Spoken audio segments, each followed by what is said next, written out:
Hello. Thank you so much for that introduction. Before I begin, I would like to thank the Batu culture or community for, especially the executive committee, for giving me this opportunity to come here and speak about something that I think is very, very needed in our community. As Africans and Cameroonians in the diaspora. But before I begin, I cannot start without appreciating the African regalia that I see you all wearing.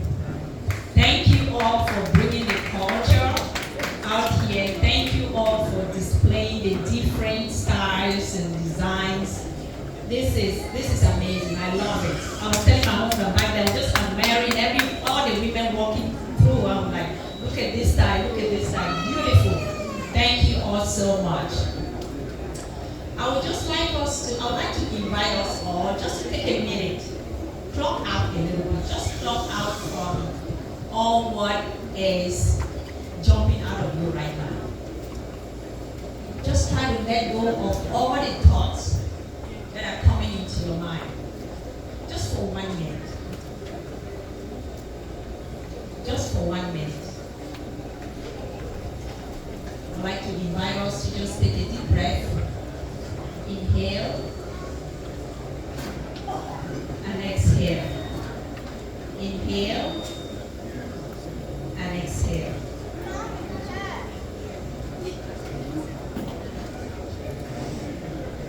I want to talk today about something that we don't normally talk about openly in the African culture, back home and out here in the diaspora.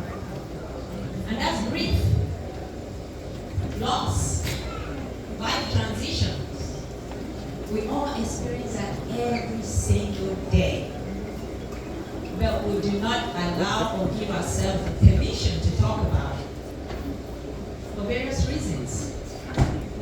So I'm so happy that I've been given this opportunity to talk about it, because I feel like when we talk about it, we grow from it, we learn from it, we transform from it, and we help the next generation understand that it's okay to talk about this thing. It's okay to seek support, because we have the tools and resources available.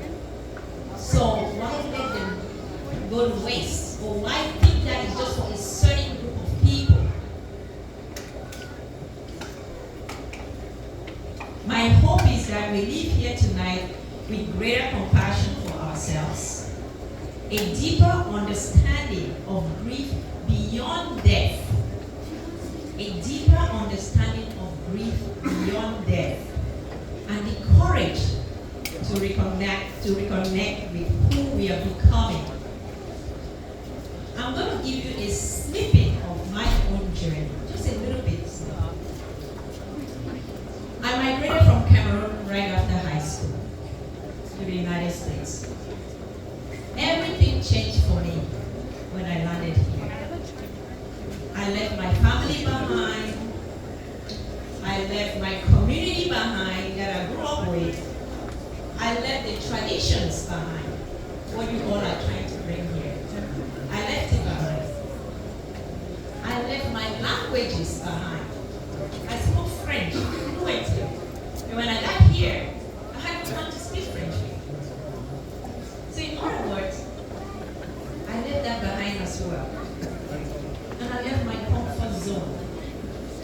We all did when we made that trip, when we got on that plane. And when I got here, I focused on surviving and adaptability, which most immigrants do. We come in, we hit the ground running, we want to survive, and we want to adapt in order to be successful.